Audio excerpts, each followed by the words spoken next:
Shalom Bapak Ibu Saudara yang terkasih dalam Tuhan. Selamat pagi. Luar biasa nih ya. Ada yang nemenin pastor pada pagi ini. Pastor Chris.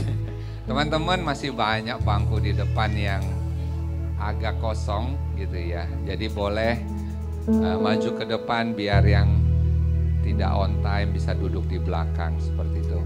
Saudara siap untuk memuji Tuhan? Saudara siap untuk masuk dalam firman Tuhan? Mari kita persiapkan diri kita dengan mengatakan melalui lagu satu hal yang kurindu. Berdiam di dalam rumah-Mu Tuhan.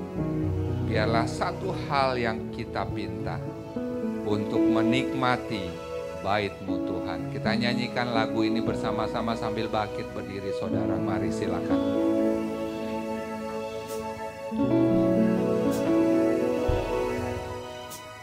Satu hal yang ku rindu, katakan kepada Tuhan. Berdiam di dalam rumah-Mu. Hal yang ku pinta, menikmati bait-Mu Tuhan. Satu hal yang ku rindu, benar Tuhan. Berdiam di dalam rumah-Mu. Hal yang ku pinta, menikmati bait-Mu Tuhan. Lebih baik satu hari di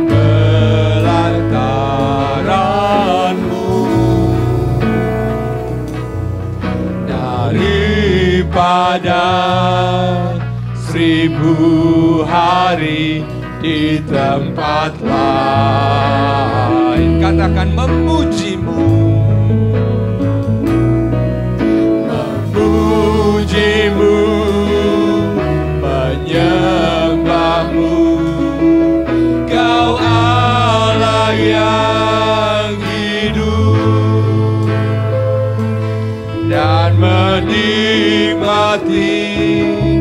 semua kemurahan-Mu. Satu hal yang ku rindu Tuhan, satu hal yang ku rindu, benar Tuhan. Berdiam di dalam rumah-Mu.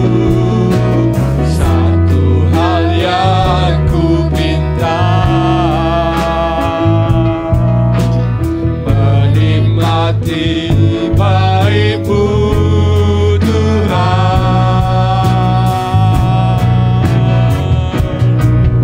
Lebih baik satu hari di pelataran-Mu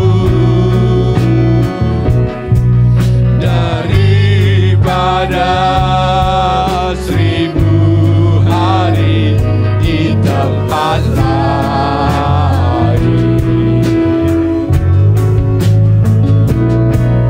Memuji-Mu, menyembah-Mu. Kau Allah yang hidup dan menikmati semua kemurahan-Mu. Lebih baik, lebih baik satu hari di pelataran-Mu daripada 1000 tempat lain. Aku memujimu, memujimu, menyembahmu, Kau Allah yang hidup, dan menikmati semua kemurahan-Mu. katakan kepada Tuhan, Lebih baik, lebih baik satu hari benar Tuhan, di pelataran-Mu sesuai dengan lagu ini. daripada 1000 hari di tempat lain. Aku memujimu Tuhan, Memujimu, menyembahmu, Kau Allah yang hidup, dan menikmati semua kemurahan-Mu, dan menikmati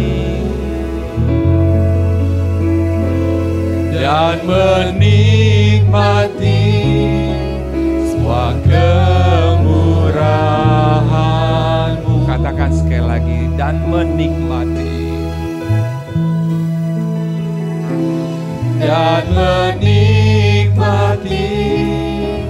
semua kemurahan-Mu.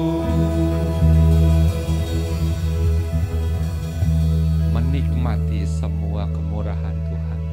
Kita mau katakan, oh God, I worship you. Oh God, I worship you.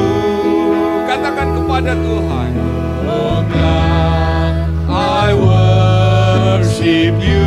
be glorified, Be glorified and magnified. Oh God, I worship you. Oh God, I worship you.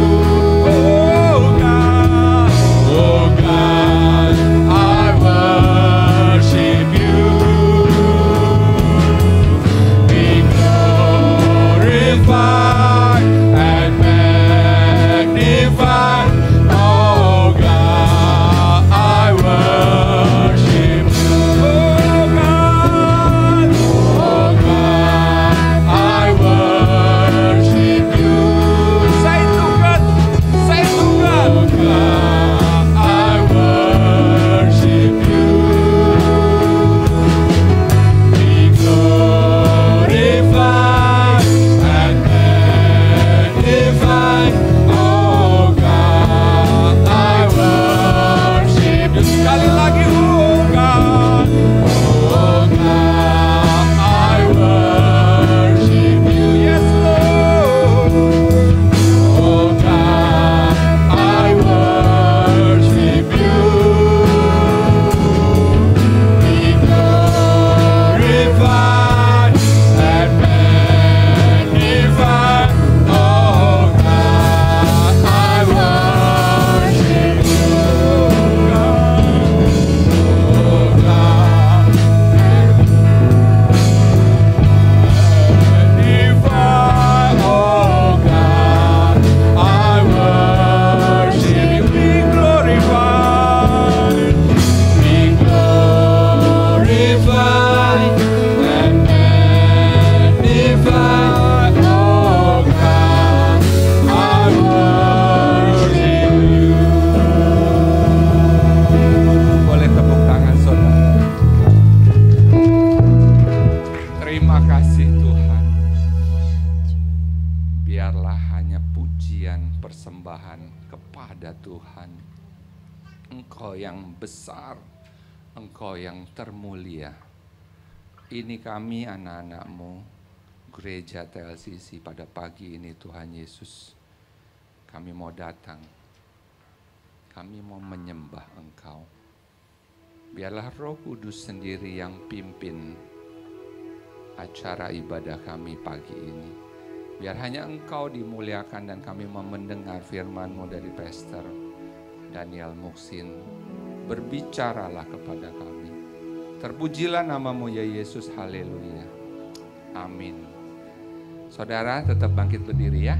Kita mau katakan dengan bersukacita melalui lagu, tiada terukur besar kasih setiamu Tuhan. Boleh tepuk tangan saudara ya.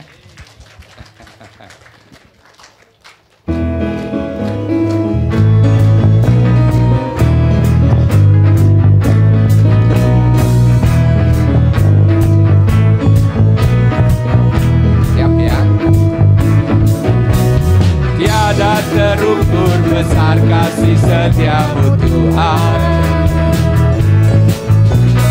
panjang dan lebarnya melebihi lautan,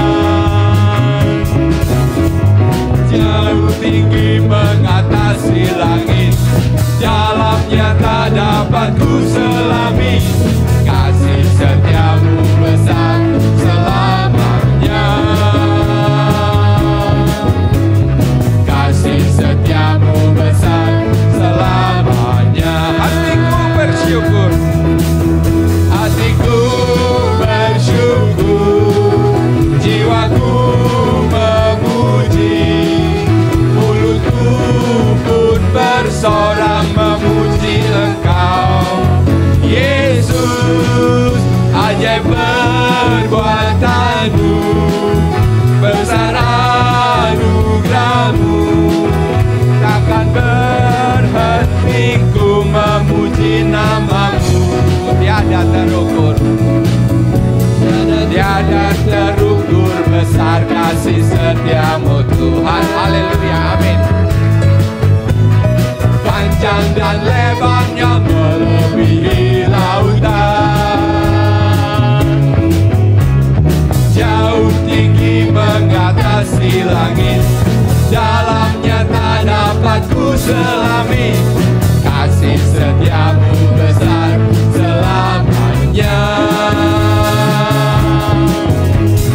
kasih setiamu besar selamanya. Hatiku bersyukur, hatiku bersyukur, jiwaku memuji, mulutku pun bersorak memuji Engkau, Yesus.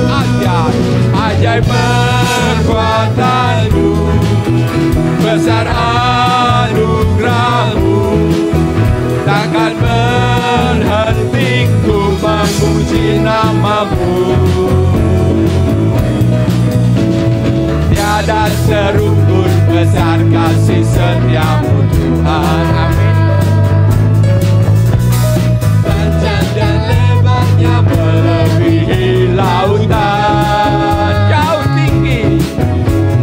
jauh tinggi mengatasi langit, dalamnya tak dapat ku selami, kasih setiamu besar selamanya,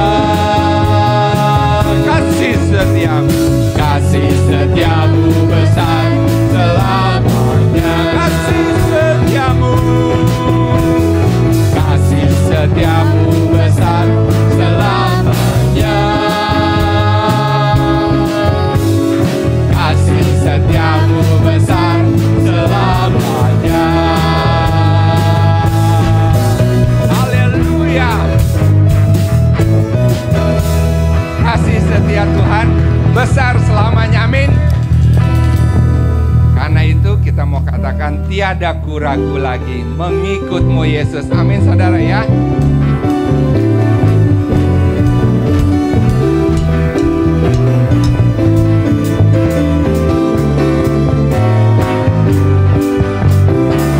Tiada ku ragu lagi, amin, ku mengikut-Mu Yesus.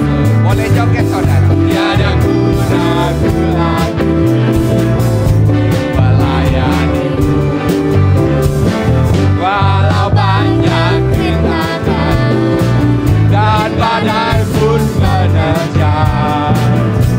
tiadaku ragu lagi untuk selamanya. Yesus, Yesus, Yesus, Yesus, sahabatku, penolong dalam hidupku. Ku rindu semua orang mengenalmu. Engkau jalan kebenaran dan memberi hidup yang kekal bagi setiap orang yang percaya padamu. Yesus, Yesus, Yesus, Yesus, sahabatku, penolong dalam hidupku. Ku rindu semua orang mengenalmu. Engkau jalan kebenaran dan memberi hidup yang kekal bagi setiap orang yang percaya padamu. Tiada ku ragu lagi, tiada ku ragu lagi untuk mengikutmu Yesus. Amin. Tiada ku ragu lagi untuk melayanimu. Walau banyak rintangan dan badai pun menerjang, tiada ku ragu lagi untuk selamanya. Yesus, Yesus, Yesus, sahabatku, penolong dalam hidupku. Rindu semua orang mengenalmu. Engkau jalan kebenaran dan memberi hidup yang kekal bagi setiap orang yang percaya padamu. Serukan Yesus, Yesus, Yesus, sahabatku, penolong dalam hidupku. Ku rindu semua orang mengenalmu.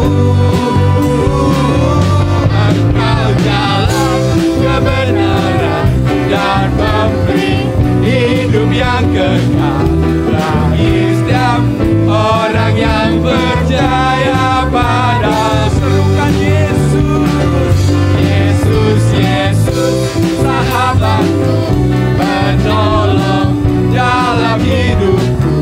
Ku rindu semua orang mengenalmu.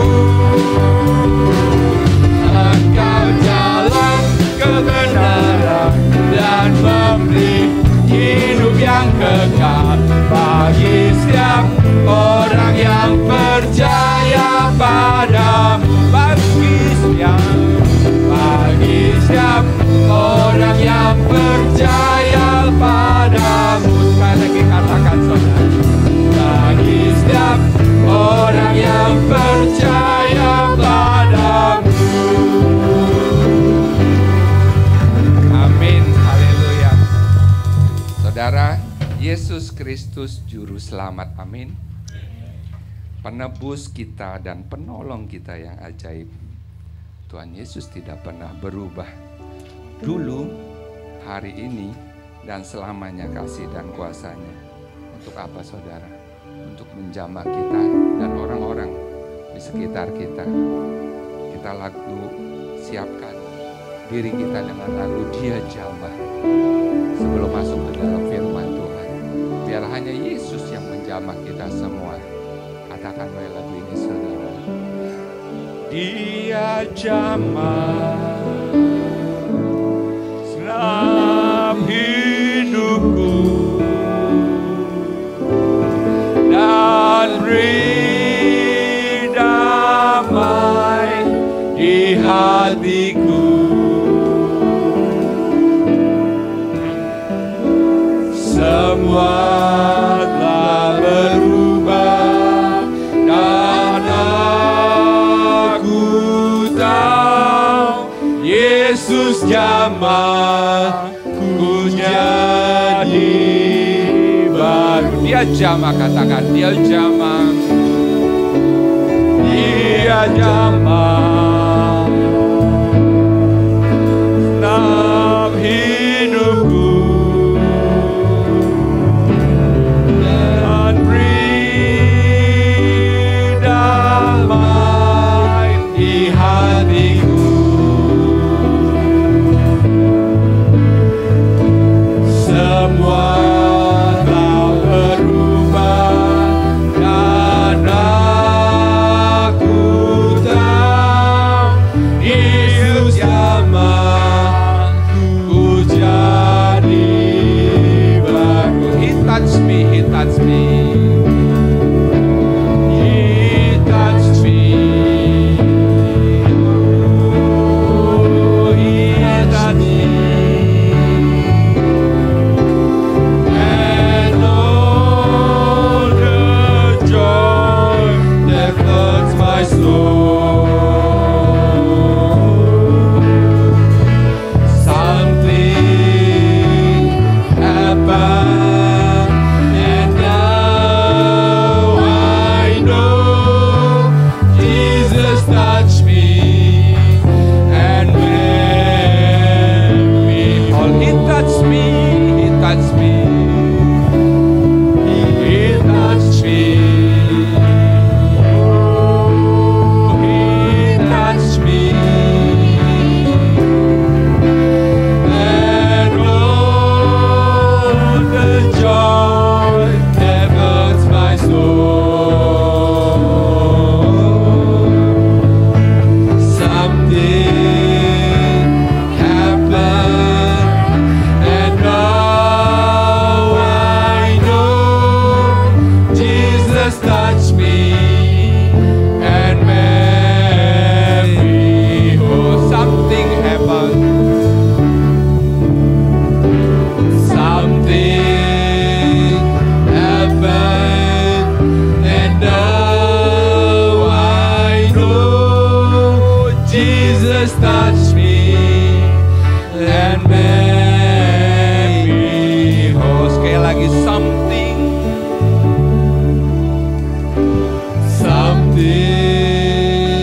happened, and now I know Jesus touched me and made me whole.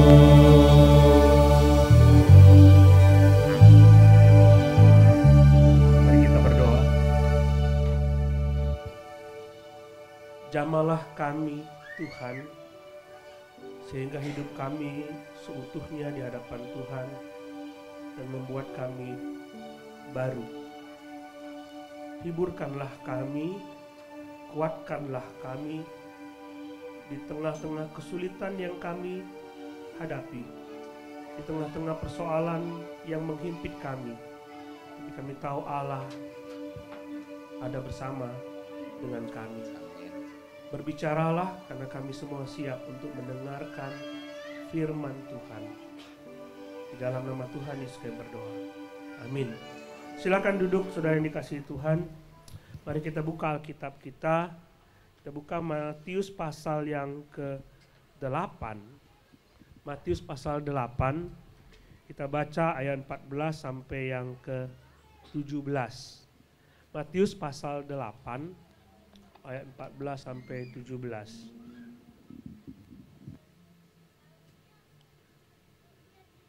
Sudah ketemu ya? Setibanya di rumah Petrus, Yesus pun melihat ibu mertua Petrus terbaring karena sakit demam. Maka dipegangnya tangan perempuan itu, lalu lenyaplah demamnya. Ia pun bangun dan melayani dia. Menjelang malam dibawalah kepada Yesus banyak orang yang kerasukan setan, dan dengan sepatah kata Yesus mengusir roh-roh itu dan menyembuhkan orang-orang yang menderita sakit. Ayat 17. Hal itu terjadi supaya genaplah firman yang disampaikan oleh Nabi Yesaya. Dialah yang memikul kelemahan kita dan menanggung penyakit kita. Saudara, Matius menulis rangkaian-rangkaian ini tidak berdasarkan kronologis. Dia memulai pembukaan Injilnya dengan menceritakan kronologi silsilah Yesus, kemudian kelahiran Yesus, lalu dibuka dengan khotbah di bukit. Pada akhir khotbah di bukit ada komentar orang-orang setelah mendengar khotbah di bukit, dan setelah pasal 8 ini ada komentar orang lagi tentang apa yang Yesus lakukan terhadap sakit penyakit. Semuanya itu Matius ingin kemukakan supaya pendengarnya melihat bahwa Yesus adalah Mesias yang dijanjikan. Ingin membuktikan, jadi dia mengelompokkan peristiwa-peristiwa itu dalam sebuah kejadian, lalu biar pembacanya bisa melihat bahwa ini membuktikan bahwa Yesus adalah Mesias. Contoh saudara, setelah khotbah di bukit, kita coba baca pasal 7 ayat yang ke 28, 29. Dan setelah Yesus mengakhiri perkataan ini, takjublah orang banyak itu mendengar pengajarannya, sebab ia mengajar mereka sebagai orang yang berkuasa, tidak seperti ahli Taurat mereka. Ini beda ini. Cara Yesus mengajar dan kuasa ketika Yesus mengajar beda sama orang lain. Ini ada sesuatu yang luar biasa di dalam diri Yesus. Nah, setelah itu saudara lihat dalam pasal ke-8 ayat 1 sampai 17 itu ada demonstrasi Yesus untuk menyembuhkan penyakit. Ada 3 penyakit di situ, nanti kita akan membahas 3 penyakit ini. Ada penyakit kusta, lalu ada perwira yang hambanya sakit, lalu ibu mertua Petrus yang sakit. Ini ada 3 penyakit yang diceritakan oleh Matius, dan Matius membuat kesimpulan dalam ayat 17.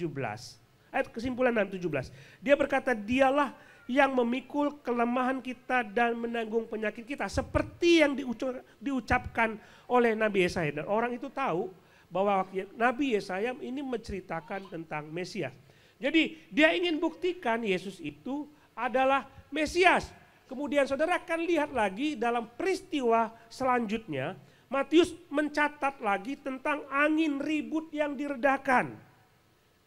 Yesus mengajar luar biasa, tidak seperti ahli Taurat. Yesus berkuasa atas penyakit, dan angin ribut ini menunjukkan Yesus berkuasa atas alam. Alam taat kepadanya. Sehingga murid-murid mengatakan, siapakah orang ini? Alam aja, angin aja taat kepada dia. Kemudian demonstrasi berikutnya, saudara akan melihat bahwa ada orang yang kerasukan setan, setannya diusir. Dan setan itu ngomong, aku tahu siapa engkau, mungkin apakah sudah saatnya engkau menghukum kami? Diceritakan oleh Matius bahwa Yesus berkuasa atas setan. Jadi semua bukti itu untuk menunjukkan bahwa dia adalah Mesias. Dia adalah juru selamat. Dia adalah juru selamat kita. Sekarang kalau saya tanya kepada saudara, saudara masih perlu bukti tidak bahwa Yesus adalah Tuhan? Saudara masih perlu bukti tidak Yesus adalah Tuhan? Kadang-kadang kita ingin supaya ada satu bukti, baru saya percaya bahwa dia adalah Tuhan. Kita perlu ada satu bukti. Misalnya sini, saya kasih contoh. Coba saudara lihat ayat yang ke-17, Matius pasal 8. Dialah yang memikul kelemahan-kelemahan kita. Yesus memikul kelemahan-kelemahan kita. Kalau kita punya kelemahan, kalau kita punya persoalan, kalau kita punya pergumulan yang bagi kita itu sulit untuk dipecahkan, dan saudara baca ayat ini berkata Yesus menanggung itu semua. Nah, saya tanya kepada saudara, saudara percaya enggak? Percaya? Sungguh percaya? Kalau saudara percaya dengan kata-kata ini, dia yang memikul kelemahan kita, kita lemah, kita nggak berdaya terhadap persoalan kita. Kalau saudara mengatakan, oke, saya percaya kata-kata Tuhan Yesus ini. Tapi kenapa masih banyak orang Kristen yang stres karena persoalan? Kenapa kita mencoba untuk mencari jalan keluar dan merasa putus asa ketika kita berada dalam persoalan? Kenapa ketika ada persoalan dengan suami, dengan istri, perceraian, dipilih dan tidak menyerahkan Yesus untuk menyelesaikan persoalan rumah tangga? Kalau saudara mengatakan, saudara percaya kepada Yesus, mestinya Yesus ada jalan keluar dari situ. Saudara punya hutang banyak, saudara bisnis rugi, saudara sudah pokoknya tidak ada jalan keluar. Saya mencoba segala macam cara dan saya tidak bisa berhasil. Dan saudara stres, tidak bisa tidur. Kalau saudara percaya bahwa Yesus menanggung kelemahan-kelemahan kita, tidak mungkin saudara stres. Karena saudara percaya, ini loh saya ada persoalan, tapi ini ada juru selamat, ada Yesus. Yang dia buktikan di dalam Injil Matius ini, bahwa dia bisa mengambil alih semua persoalan itu. Nggak ada stres, mestinya kan begitu. Mestinya begitu. Nah saudara, Matius pasal 8, ayat 1 sampai 17, kita akan melihat ada 3 macam penyakit. Dan ini kalau kita meneliti setiap kata-kata, permainan kata yang diucapkan yang ditulis oleh Matius, kita akan melihat bahwa disitulah belas kasihan Tuhan, sifat Allah, karakter Allah yang sebenarnya ketika kita berada dalam persoalan. Saudara akan melihat dari situ. Ada orang yang lepra, yang kusta, dia punya penyakit kusta dan disembuhkan oleh Tuhan. Saudara belajar satu karakter Tuhan di situ. Dan kalau saudara melihat Tuhanku seperti itu, maka saudara tidak akan pernah stres. Ya bolehlah kalau misalnya ada persoalan nggak mungkin kita nggak stres. Tapi kalau misalnya sampai kebawa kepada depresi dan tidak bisa tidur, apakah saudara sungguh percaya bahwa sifat Tuhan seperti itu? Mari kita lihat yang pertama. Setelah Yesus turun dari bukit, orang banyak berbondong-bondong mengikuti dia, maka datanglah seorang yang berpenyakit kusta kepadanya, lalu sujud menyembah dia dan berkata, Tuhan, jika Tuhan mau, Tuhan dapat mentahirkan aku. Lalu Yesus mengulurkan tangannya, menjamah orang itu dan berkata, aku mau, jadilah engkau tahir. Seketika itu juga tahirlah orang itu. Ada orang sakit kusta datang kepada Yesus. Saudara tahu sakit kusta itu apa? Saya rasa apa yang terjadi pada masa lalu, kusta pada masa lalu, ini menurut ahli teologi, mereka mengatakan kusta masa lalu itu mungkin berbeda dengan kusta masa sekarang. Ini penyakit ini ada dokter di belakang, internis, mungkin bisa koreksi, tapi menurut saya itu setelah saya baca-baca itu berasal disebabkan oleh bakteri yang berada dalam tubuh kita dan inkubasi dalam tubuh kita bertahun-tahun lamanya sehingga muncul penyakit itu. Lalu apa yang terjadi? Dia akan menggerogoti tubuh kita, sistem syaraf kita, menggerogoti semua yang ada dalam tubuh kita sehingga akan mati rasa. Lalu muncullah cairan-cairan di dalam tubuh kita. Nah, orang ini saudara, orang yang sakit kusta ini, dia kustanya bukan cuma di tangan. Kalau saudara lihat di Google, orang yang sakit kusta itu tangannya habis jari tangannya. Kenapa? Itu bakteri itu memakan semua daging di dalam tangannya itu.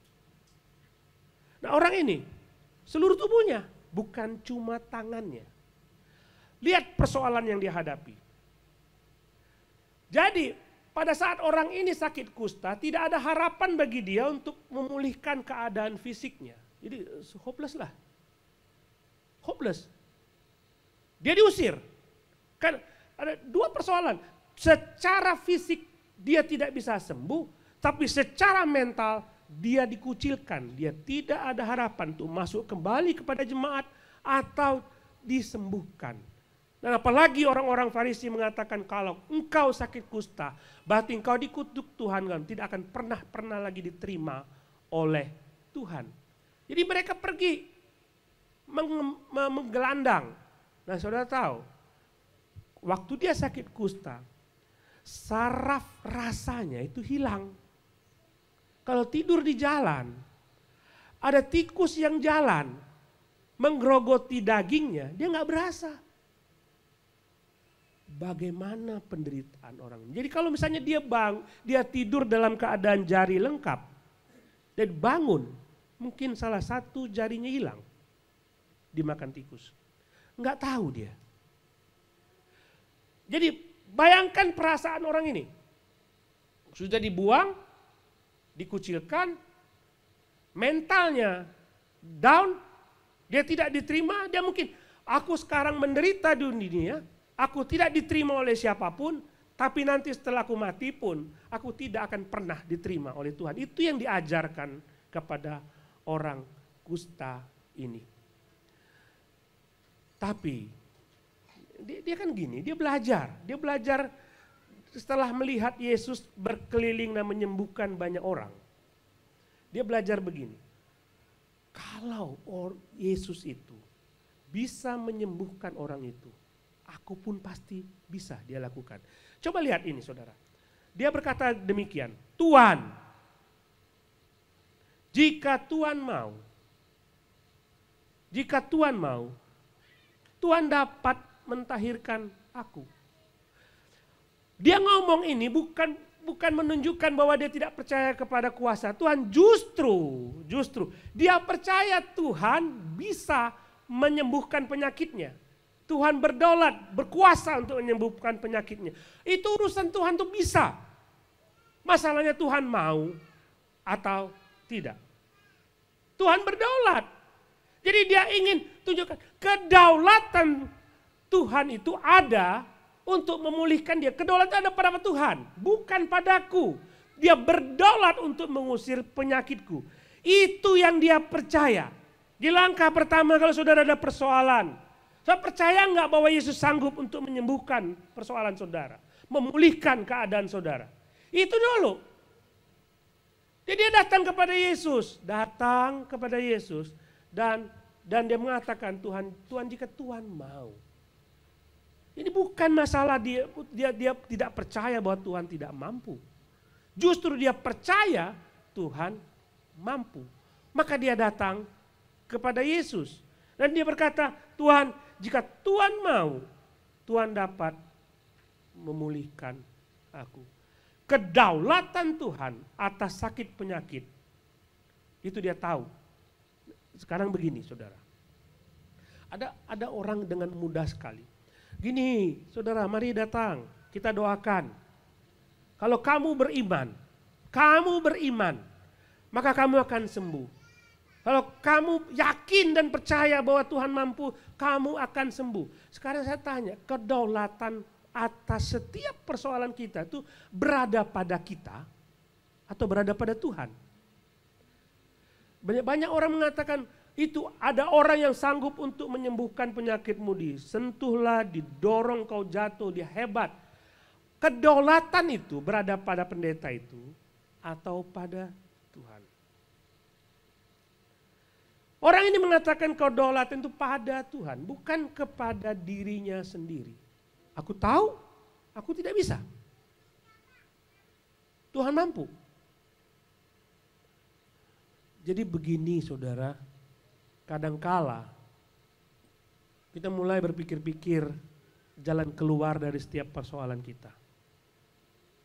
Saya punya masalah begini, lalu kita berdoa kepada Tuhan dan mulai kita mencari ini, lalu tidak melibatkan Tuhan sama sekali. Apa yang dilakukan orang ini, dia datang dan kepada Yesus dan mengatakan jika engkau mau. Kan kadang-kadang nih, saudara tidak meragukan kuasa Tuhan, benar? Ada yang meragukan kuasa Tuhan untuk membereskan persoalan saudara? Tidak ada kan? Jadi tapi mungkin saudara ragu Tuhan mau atau tidak, begitu kan? Benar nggak? Tuhan mau. atau tidak. Nah, disinilah saudara akan belajar karakter Tuhan yang sebenarnya. Sifat asli Tuhan yang sebenarnya. Orang sakit kusta ini datang, Tuhan jika engkau mau, engkau dapat mentahirkan aku. Coba lihat kata Yesus, nggak perlu waktu lama. Yesus berkata, aku mau, jadilah engkau tahir. Jadilah engkau tahir. Yesus mau. Dia bukan kalau saya menjadikan dia Tuhan, aku tahu dia berkuasa, lalu dia nggak peduli kepada persoalanku. Bukan seperti itu. Dia berkata, aku mau. Aku mau. Jadi jangan ragu untuk datang kepada Tuhan dan mengatakan kepadanya, Tuhan, aku datang kepadamu. Tuhan pasti mau membereskan persoalan-persoalan hidup kita. Coba lihat saudara dalam Lukas pasal yang ke-18 ayat 7. Saudara percaya kata-kata ini? Tidakkah Allah akan membenarkan orang-orang pilihan yang siang malam berseru kepadanya? Tuhan, aku punya persoalan dan kita berdoa siang dan malam. Dan adakah dia mengulur-ngulur waktu? Mungkinkah dia mengulur-ngulur besok? Ini cerita saudara adalah cerita tentang hakim yang jahat. Yang menolak untuk membantu janda yang punya persoalan. Janda itu akhirnya si hakim yang jahat itu mau membantu janda itu. Yesus bilang kalau hakim yang jahat itu aja mau bantu janda itu, apalagi Tuhan. Masalahnya saudara, sama seperti orang yang sakit kusta ini, saudara datang tidak kepada Tuhan. Itu saja.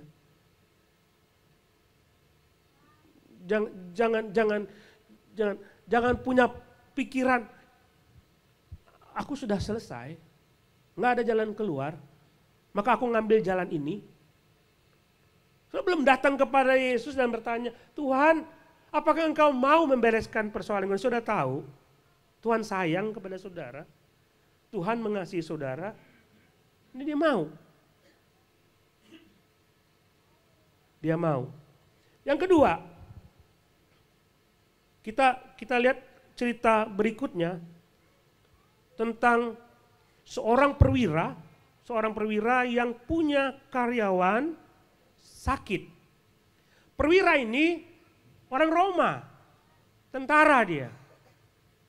Dan dia punya karyawan, punya orang yang bekerja di rumahnya dan itu dipastikan itu orang Yahudi yang bekerja di rumahnya.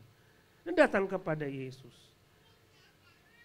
Tuhan, hambaku terbaring di rumah karena sakit, lumpuh. Dia datang kepada Yesus. Tadi orang lepra tadi, orang kusta tadi datang kepada Yesus. Dia datang juga kepada Yesus. Tuhan, hambaku terbaring di rumah karena sakit lumpuh. Dan ia sangat menderita. Yesus berkata kepadanya, aku akan datang menyembuhkannya. Jawab perwira itu kepadanya, Tuhan, aku tidak layak menerima Tuhan di dalam rumahku. Katakan saja sepatah kata maka hambaku itu akan sembuh. Ini kan luar biasa. Yesus bilang mana ada orang Israel yang kayak gini. Saudara ingat waktu Lazarus sakit, apa pesan Marta dan Maria? Datanglah Tuhan, saudaraku yang kau kasihi itu sakit, datang. Kalau dia kirim utusan kepada Yesus bilang, Tuhan, Lazarus sakit. Dari sana saja ngomong Lazarus sembuh, kan beres. Datanglah Tuhan, saudaraku itu sedang sakit. Tapi orang ini enggak. Dia tahu, dia orang Roma, bukan orang Yahudi, dan dia tahu diri kalau saya orang Roma. Ada orang Yahudi, ini rabi, ini guru, ini luar biasa. Dan kalau masuk ke dalam rumahku, mungkin akan jadi omongan orang, jadi aku tidak layak untuk menerima dia. Jadi dia ngomong saja Tuhan. Saudara kalau sakit pergi ke dokter kan? Sekarang ada halo, dok. Apa keluhannya? Lalu dikasih obat, tapi tidak langsung sembuh kan. Tapi dia bilang begini, di bawahku ada bawahan. Aku punya bawahan, kalau aku suruh ini, suruh itu, suruh ini, suruh, dia taat. Dan saudara tahu, di waktu dia ngomong ini, dia sebenarnya ngomong apa? Penyakit itu bawahan Tuhan. Berada dalam otoritas Tuhan. Tuhan tinggal ngomong, sembuh. Tuhan tinggal ngomong, sembuh. Luar biasa. Dia bisa memulihkan keadaan kita. Hanya dengan ngomong saja. Dia peduli. Dia mau. Jadi saya ingat jadi dengan lagu Hillsong. Judulnya So Will I. So will I. When you speak, a billion failure disappear. Hanya dengan ngomong saja, miliaran persoalan hilang. Saudara percaya nggak? Dia punya otoritas atas persoalan saudara. Dia tinggal ngomong saja. Jadi tadi pertama dia mau, kedua dia punya otoritas atas persoalan saudara. Yang ketiga kita coba lihat, ini cukup menarik permainan kata-kata dari Matius. Dia berkata di dalam Matius pasal 8 ayat 14. Setibanya di rumah Petrus, Yesus pun melihat ibu mertua Petrus terbaring karena sakit. Setibanya di rumah Petrus, Yesus berarti datang ke rumah Petrus. Dan Yesus melihat, ayat 15, langsung di situ. Maka dipegangnya tangan perempuan itu. Lalu lenyaplah demamnya. Orang sakit kusta, dia datang kepada Yesus. Dan Yesus jamah. Sebentar, kalau Yesus tanpa jamah bisa enggak? Tapi kenapa itu dijamah? Yesus datang, Yesus jamah. Orang itu dianggap berdosa, najis, tapi Yesus mengatasi itu semua. Apa yang disentuh Tuhan, yang najis itu menjadi tahir. Kedua, ada perwira. Dia datang kepada Yesus. Yesus tidak jamah.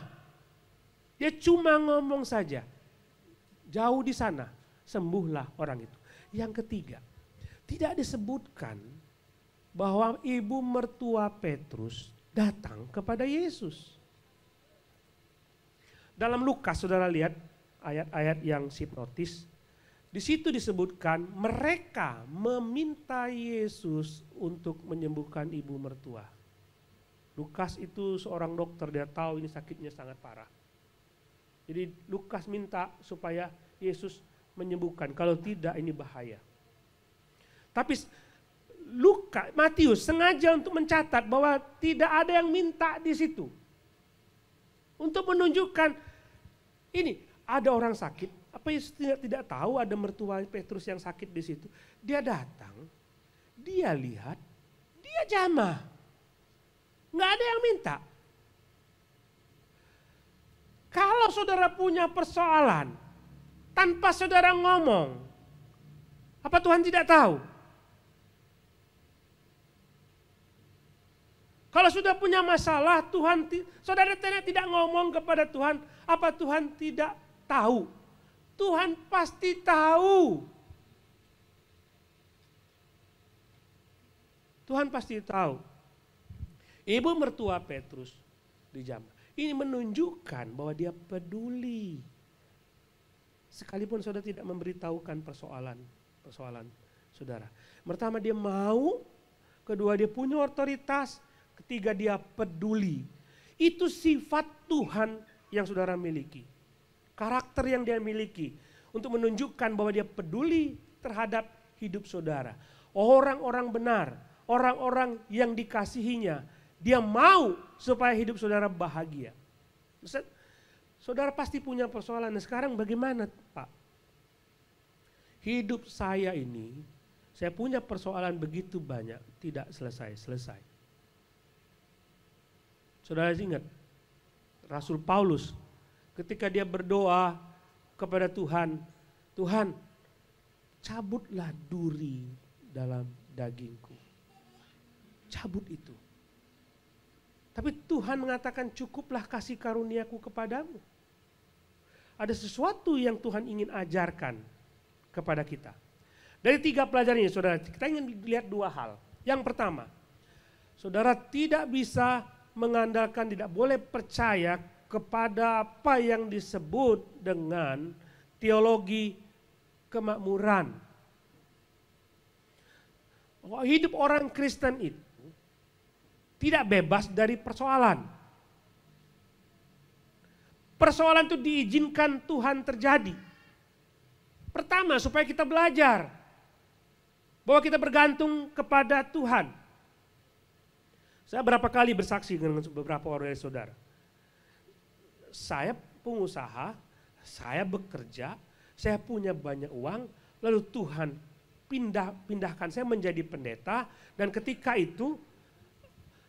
kami tidak punya uang sama sekali, dan Tuhan diam, dan Tuhan tidak memberikan kepada kami penghasilan yang cukup, kami kekurangan. Saya pikir pada waktu itu Tuhan sedang senyum-senyum di surga dan kami sedang menderita.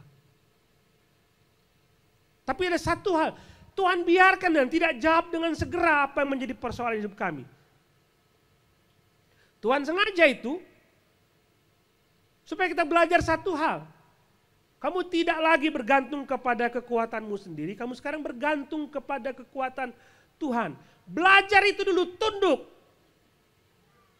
Kamu ingin membereskan semua persoalan hidupmu, jangan bergantung kepada hikmatmu, tapi bergantunglah kepada hikmat Tuhan. Datang kepada Tuhan.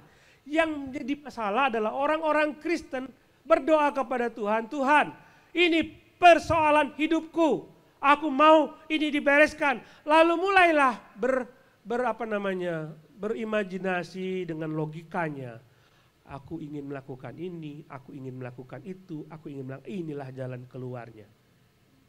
Kita tidak minta dari Tuhan. Tuhan izinkan itu terjadi. Supaya kita belajar untuk bergantung sepenuhnya kepada Tuhan. Sudahlah. Kamu kan gak bisa apa-apa. Belajar kepada Tuhan. Hati-hati saudara, teologi kemakmuran mengajarkan kita tidak boleh ada persoalan. Kita anak raja, saudara anak raja, aku anak raja. Anak raja mestinya happy, makan-makan tiap hari. Tuhan bukan seperti itu. Dia mendidik saudara, kalau saudara nakal, saudara dihajar. Sampai saudara sadar, baru Tuhan bisa pulihkan. Aku punya persoalan Tuhan. Ya, kamu punya persoalan. Tapi Tuhan biarkan itu terjadi. Supaya kamu sadar. Kamu tidak mampu. Engkau bisa bergantung sepenuhnya kepada Tuhan. Kedua saudara, kita bisa belajar di sini. Jangan pernah buat masalah sendiri. Jangan pernah buat masalah sendiri. Kebanyakan persoalan-persoalan di hidup orang Kristen itu dibuat sendiri. Nanti Tuhan bisa bereskan. Enak ya gitu ya. Aku buat masalah, nanti Tuhan bereskan. Saya ambil contoh, ini paling gampang. Paling gampang, saya punya handphone, ini cukup lama handphonenya. Dan kalau saya lihat ada iklan, detik gitu kan apa baca itu. Handphone baru. Saya lihat, iya ya, saya mesti ganti handphone ya. Lalu saya pikir-pikir, hitung-hitung duitnya, oh nggak ada ya duitnya. Lalu muncul pop-up, pinjol, pinjam duit. Kan ada itu, saya sering sekali dengar radio muncul Yeay, dapat pinjaman langsung yang bisa beli HP baru. Itu saudara sedang menciptakan persoalan. Kalau ini masih bisa dipakai, bisa kan? Handphonemu yang 20 juta, bisa telepon? Punya saya juga bisa. Handphonemu yang 20 juta bisa WA, saya juga bisa. Saya baru kemarin install WeChat. Karena saya punya koneksi orang Tiongkok, jadi mau nggak mau saya install WeChat. Bisa pakai WeChat. Nggak kalah dengan handphonenya orang-orang itu yang pengusaha itu. Bisa. Kan masih bisa berfungsi. Yang buat kita beli HP baru, ada satu hal kebutuhan kita yang tidak dipenuhi dengan HP kita yang lama. Apa itu? Gengsi. Kita gengsi. Ya kalau bawa iPhone kan enak. Walaupun saya pinjem duit. Nanti datang ke pendeta. Pendeta tolong doain pinjemanku banyak. Itu Tuhan yang buat atau saudara yang buat persoalannya? Saya kemarin itu pengen sekali beliin pendeta-pendeta itu door prize-nya TV TV yang bagus itu ya. Pokoknya yang pakai internet gitu ya, smart TV. Saya bilang, bisa nggak ya saya kasih pendeta ini door prize-nya ini. Saya pengen mereka bahagia. Lalu setelah diskusi lama-lama, Pak, tidak semua pendeta punya internet di rumahnya. Ini TV ini nggak ada gunanya. Untuk apa punya TV yang bagus, internetnya nggak ada?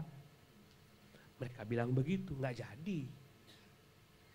Kita kadang-kadang beli sesuatu karena gengsi. Menciptakan persoalan-persoalan sendiri. Tapi ya oke lah, kalau sudah itu terjadi, kalau sudah punya hutang banyak, kalau sudah punya persoalan keluarga yang berat, sekalipun saudara sendiri yang meng-create persoalan itu, bukan berarti Tuhan tidak peduli. Tuhan mau bereskan. Syaratnya saudara mau datang kepada dia atau tidak. Itu saja. Saya punya rekan pendeta dulu. Waktu dia bagus sekali. Ngajarnya bagus sekali. Pinter sekali. Nah, orang-orang banyak suka sama dia.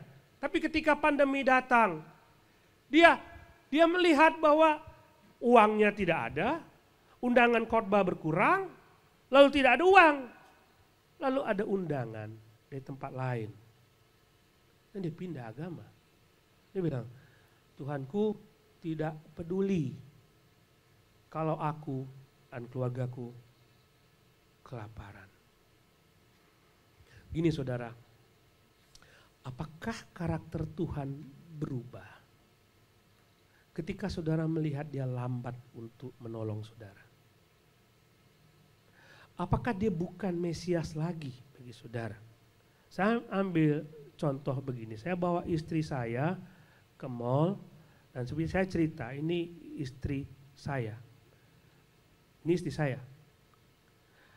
Nggak peduli orang itu percaya atau tidak, ini istri saya. Dia nggak perlu minta mana suratnya Pak, surat nikahnya, nggak peduli. Nanti kalau saya nggak peduli orang percaya atau tidak bergantung kepada surat itu. Nah kalau saudara mengatakan saudara percaya kepada Tuhan, bahwa dia adalah Tuhanmu, apakah dia adalah Tuhanmu bergantung kepada selesai tidaknya persoalanmu? Bagaimana kalau Tuhan mengizinkan itu persoalan itu begitu panjang terjadi? Apakah dia tetap Tuhanmu? Ada orang yang ganti Tuhan gara-gara dia merasa Tuhan Yesus tidak menolong dia. Nggak peduli. Kamu mau percaya atau tidak, dia tetap Tuhan. Saya rasa Matius juga begitu. Dia beritahu, ini kuasanya dalam mengajar hebat, ini kuasanya penyakit hebat, ini kuasanya atas segala macam. Itu hebat, itu nggak peduli saudara mau percaya atau tidak. Sekali lagi saudara. Saudara percaya Tuhan bisa memulihkan keadaanmu? Apakah saudara percaya kalau persoalanmu selesai? Bagaimana kalau persoalanmu tidak selesai? Masihkah saudara percaya kepada Dia? Bagaimana kalau Dia mengulur-ngulur waktu, membiarkan supaya saudara belajar sesuatu? Masihkah saudara percaya kepada Dia?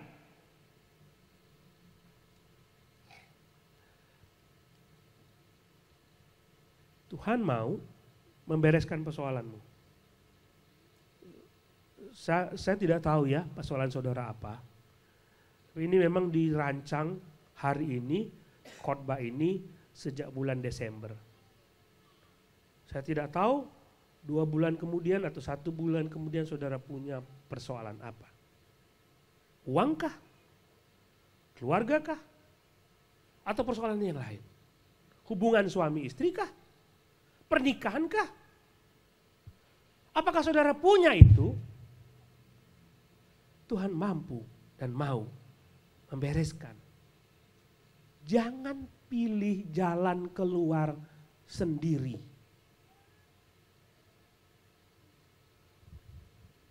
Masalahnya saudara harus datang kepada Dia. Sekali lagi, di awal tadi, saya bertanya kepada saudara, kalau dikatakan di situ dalam ayat 17, Yesus Kristus menanggung semua kelemahan kita. Apakah saudara percaya? Kalau saudara percaya, sekali lagi, sudahlah, walaupun masih persoalan ada, Tuhan tetap mantau. Dia tidak akan tinggal diam. Tidak akan tinggal diam. Kalaupun masih ada persoalan, jangan mencari jalan keluar di luar Tuhan. Minta tolong Dia untuk membereskan. Masalahnya saudara mau datang atau tidak kepada Dia untuk menolong saudara. Mari kita berdoa.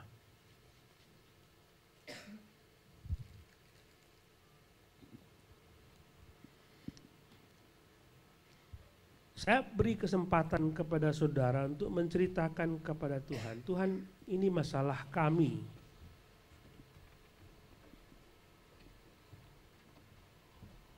Ini persoalan kami Tuhan. Tolong kami.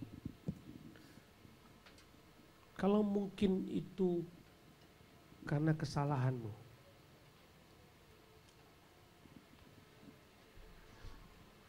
Kalau mungkin itu karena kesalahanmu, akuilah. Ini karena salah saya Tuhan. Tapi aku ingin taat kepada Tuhan.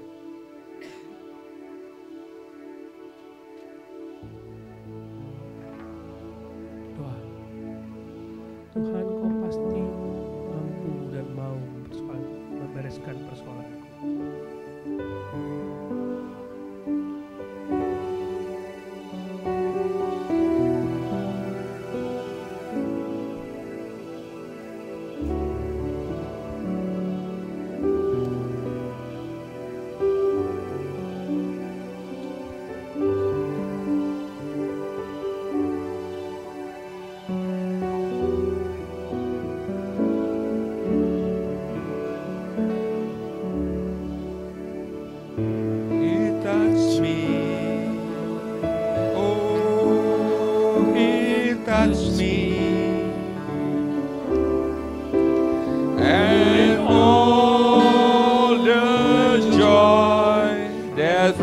My soul, something happened, and now I know Jesus touched me and made me whole. He touched me, He touched me. Touch me, and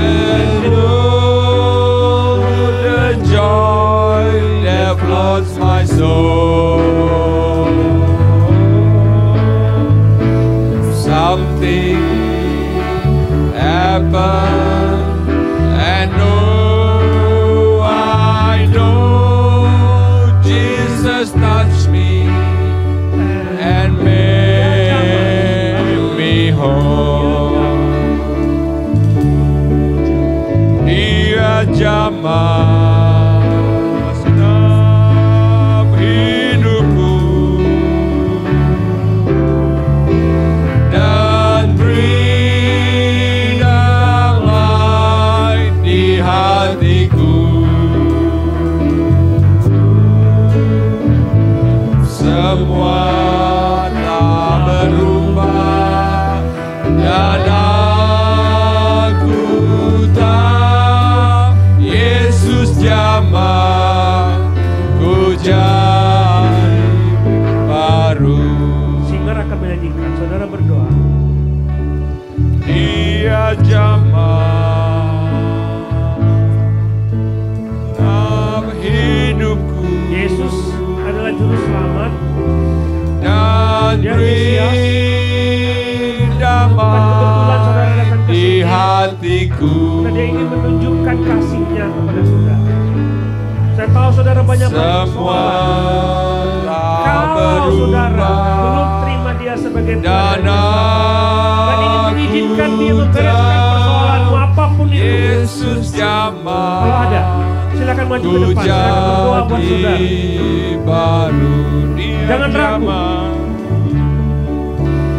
Dia jamah. Ayo.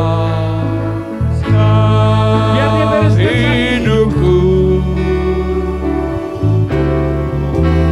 dan beri damai di hatiku.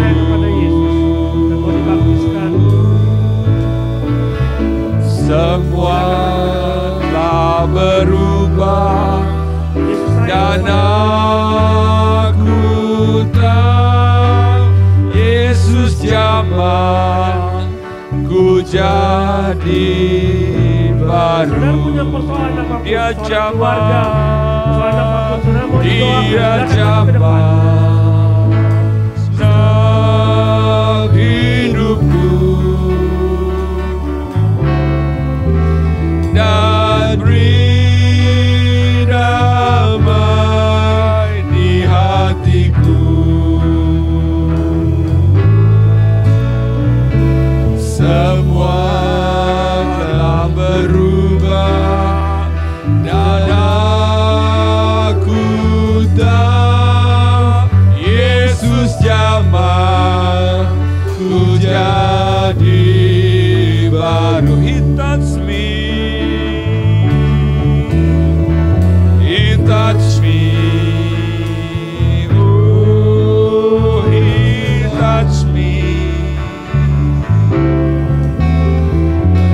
And all the joy that floats my soul.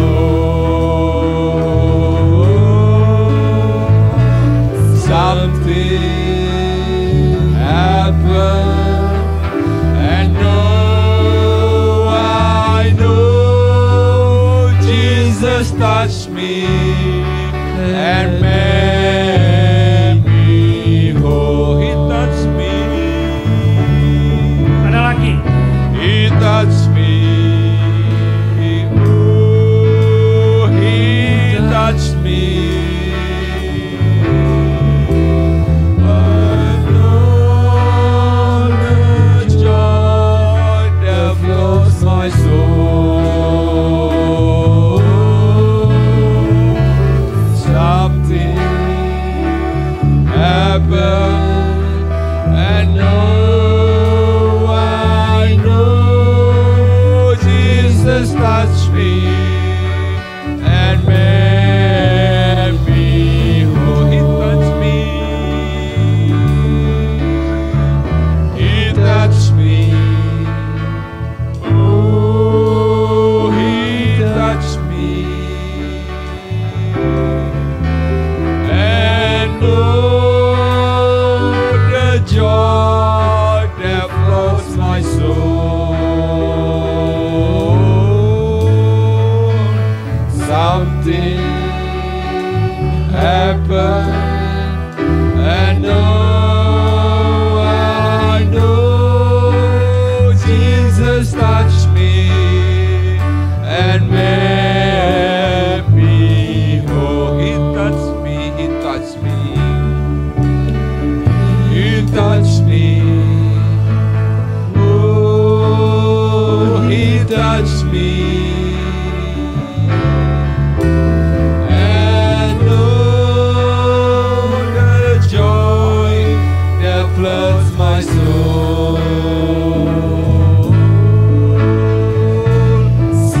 something happened, and now I know Jesus touched me and made me whole. Something happened. Something happened, and now I know Jesus touched me and made me whole. Something happened. Something happened, and now I know Jesus touched me and made me whole. Something happened. Something happened, and now I know Jesus touched me and made me whole. Something happened, something happened. Something happened, and now I know Jesus touched me and made me whole.